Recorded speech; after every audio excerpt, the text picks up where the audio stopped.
एक लड़की पढ़ने के लिए हॉस्टल में जाती है और फिर जब वह घर वापस आती है तो वह गर्भवती होती है। उसके माँ बाप यह बात देखकर परेशान हो जाते हैं कि उनकी बेटी को प्रेमी ने किया गर्भवती। उसके बाद दोस्तों वह माँ बाप उसका गर्भपात अपने घर के अंदर ही करा रहे होते हैं शर्म के कारण, जिससे कि लोगों में उनकी थूथू ना उड़े। और दोस्तों उस लड़की की हो जाती है अचानक मौत। आखिर ऐसा क्या हुआ, इस घटना के पीछे की सच्चाई को जानने के लिए आप हमारे वीडियो को अंत तक जरूर देखिएगा। नमस्कार, मैं हूं सुदेश कुमार और तिरछी बात पलवल चैनल में आपका स्वागत है। दोस्तों यह घटना है तेलंगाना के कालुकुंतला गांव की। कालुकुंतला गांव में साधना नाम की एक लड़की रहा करती थी जिसकी उम्र थी 24 साल। वह अपने माँ बाप की अकेली यानी कि इकलौती ही लड़की थी और उसके माँ बाप उसके ऊपर बहुत ज़्यादा लाड़ प्यार किया करते थे और माँ बाप खेती बाड़ी किया करते थे, गाँव के अंदर रहा करते थे। उसके माँ बाप चाहते थे कि उनकी बेटी पढ़ लिख कर एक बड़ी अफसर बने, जिससे कि गांव में समाज में उनका नाम हो कि उनकी बेटी बड़ी अफसर है, बहुत ज़्यादा पढ़ी लिखी हुई है। तो दोस्तों वह अपनी बेटी की हर ख्वाहिश पूरी करते हैं और फिर वह अपनी बेटी को पढ़ने के लिए बाहर शहर में हॉस्टल में भेज देते हैं, जिससे कि उनकी बेटी की पढ़ाई अच्छे से हो। दोस्तों साधना हॉस्टल में चली जाती है और वहाँ पर 1 साल पढ़ने के बाद वह वापस आती है और घर वालों को बताती है कि मम्मी पापा मैं पेट से हूँ। मम्मी पापा की आंखें फटी फटी रह जाती है कि बेटी तुम्हें पढ़ने के लिए भेजा गया था और तू क्या करके वापस लौटी है। हमारी तुम्हारे ऊपर बहुत सारी उम्मीदें थी, लेकिन तुमने तो हमारी उम्मीदों के ऊपर पानी ही फेर दिया।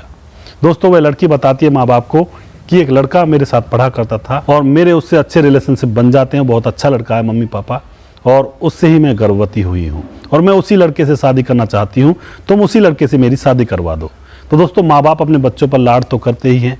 माँ बाप अगर उनका बच्चा गलती भी करता फिर भी वह अपने बच्चे की तरफ हो जाते हैं। तो माँ बाप कहते हैं उस लड़के का पता ठिकाना बताओ, हम उससे तुम्हारी शादी करवा देंगे। दोस्तों माँ बाप उस लड़के के घर जाते हैं। वहाँ जाकर पता चलता है कि वह लड़का तो दूसरी जात का था, यानी कि अदर कास्ट का था। अब इस बात को देखकर माँ बाप बौखला जाते हैं और कहते हैं कि हम इस लड़के से अपनी लड़की की शादी नहीं करवा सकते क्योंकि समाज में हमारी थू थू हो जाएगी। वह वापस घर आ जाते हैं, अपनी बेटी से मना कर देते हैं कि तुम्हारी शादी हम उस लड़के से नहीं करवा सकते क्योंकि वह अदर कास्ट का है। दोस्तों लड़की अपनी जिद पर अड़ जाती है कि मैं शादी करूंगी तो उसी से करूंगी क्योंकि मुझे उससे प्यार है और मेरे पेट में उसकी प्रेम की निशानी पल रही है। दोस्तों घर वाले परेशान हो जाते हैं। अगर इस बात को उजागर करें तो आस पड़ोस के लोग उनकी हंसी उड़ाएंगे कि बेटी को पढ़ाना चाहते थे, पढ़ने के लिए भेजा और क्या लेकर आ गई अपने साथ। दोस्तों इस बात को लेकर माँ बाप बहुत ज़्यादा परेशान होने लगते हैं। अब उसका पिता कहता है कि बेटी ऐसा कर, इस बच्चे को गिरा दे और तुम्हारी शादी हम एक अच्छे घर में करवाएंगे, वहाँ पे तुम अपनी शादी कर लेना। इस बच्चे को गिरा दे, हमारी इज्जत खराब हो रही है, अगर किसी को पता लग गया तो हमारी इज्जत मिट्टी में मिल जाएगी। लेकिन दोस्तों लड़की कहती है कि नहीं, ये तो मेरे प्यार की निशानी है, इसको मैं गिरने नहीं दूंगी। लेकिन दोस्तों उसका जो पिता होता है वह बाजार से दवाई लेकर आता है और अपनी बेटी से कहता है कि यह दवाई पी लो, इससे तुम्हारा बच्चा गिर जाएगा और फिर हमारे ऊपर बदनामी का दाग नहीं लगेगा और हम तुम्हारी शादी एक अच्छे घर में करवाएंगे।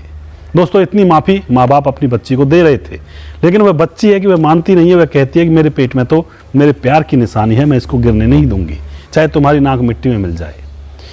दोस्तों उसका पिता उसे ज़बरदस्ती दवाई खिलाने लगता है। वह खाती नहीं है दवाई को। फिर उसका पिता उसके जबड़े को पकड़कर, उसकी गर्दन को पकड़कर उसके मुंह में दवाई डालने लगता है और उस पिता को पता नहीं चलता है कि उसकी बेटी का जबड़ा ज़्यादा ही दब गया है, हाथ से उसकी गर्दन दब चुकी है। दोस्तों थोड़ी देर में पिता तो दवाई खिलाता रहता है और वह बेटी जान से मर जाती है। वो बेटी के प्राण निकल जाते हैं क्योंकि पिता को पता नहीं था कि उसका हाथ थोड़ा ज़्यादा ही उसकी गर्दन पर पड़ा हुआ है। दोस्तों जब बेटी मर जाती है तो माता पिता रोने लगते हैं चुप चुप। अब वो और ज़्यादा परेशान हो जाते हैं। अब दोस्तों जैसे उनकी बेटी मर जाती है तो वे आस पड़ोस के लोगों से कह देते हैं कि हमारी बेटी बीमार हुई थी और हमारी बेटी मर गई।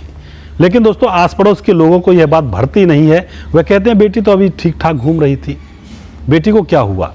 तो वह पुलिस को बुला देते हैं, आस पड़ोस के जो लोग होते हैं। पुलिस आती है, उस पिता को अरेस्ट कर लेती है, उससे पूछताछ करती है तो पिता टूट जाता है और कहता है कि हमारी बेटी हमें बदनाम करने पर तुली हुई थी और हमारा बिल्कुल भी मकसद ये नहीं था कि हम अपनी बेटी को मार दें, वो तो गलती से एक एक्सीडेंट हुआ है। दोस्तों पुलिस उनको अरेस्ट कर लेती है, उनको जेल भेज दिया जाता है, उनके ऊपर केस दर्ज किया जाता है। तो दोस्तों यहाँ इस घटना में आप क्या कहना चाहोगे? क्या वह माँ बाप दोषी रहे या फिर उनकी बेटी दोषी रही? कौन यहाँ पे दोषी है? जो माँ बाप मेहनत मजदूरी करके और खेती बाड़ी करके अपनी बेटी को पढ़ाना चाहते थे, पढ़ा लिखा कर बड़ा अफसर बनाना चाहते थे, तो उस बेटी ने ऐसा कृत्य किया, उनकी नाक कटवाने पर आमादा हो गई। उसने प्यार कर बैठी हो किसी लड़के से, अपने माँ बाप की जो भावनाएं थी उनको ठोकर पे रख दिया था। तो दोस्तों यहाँ पे आप क्या कहना चाहते हो? बेटी की गलती है या फिर माँ बाप की गलती है, या फिर आप ये कहना चाहते हो कि भाई प्यार किसी से भी हो सकता है, माँ बाप को उसी से शादी करवा देनी चाहिए थी, ऐसा नहीं करना चाहिए था। तो आपको क्या बेटी की गलती लगती है, माँ बाप की गलती लगती है? आप अपनी राय कमेंट बॉक्स में लिख सकते हैं। दोस्तों, मैं तो यहाँ पर यही कहना चाहूँगा कि बच्चों को अपने माँ बाप के प्रति वफादार होना चाहिए, क्योंकि माँ बाप अपने बच्चों को 20-25 साल पालते हैं, पोसते हैं, उनके ऊपर प्यार करते हैं, उनकी हर ख्वाहिश को पूरा करते हैं। और एक दिन ऐसा आता है जब बेटा और बेटी एक 6 महीने के प्यार के ऊपर अपने माँ बाप के 25 साल के प्यार को ठुकरा देते हैं। तो दोस्तों, ऐसा ना हो, किसी भी घर में ऐसा कृत्य ना हो। मैं यही उम्मीद करता हूँ आप लोग सीख लें और अपने माँ बाप का आदर करें और समाज में रहने लायक रहें। ये समाज इसीलिए बनाया है, मान सम्मान के लिए। कभी भी इसके खिलाफ ना जाएं और अपने आत्म सम्मान को हानि ना होने दें।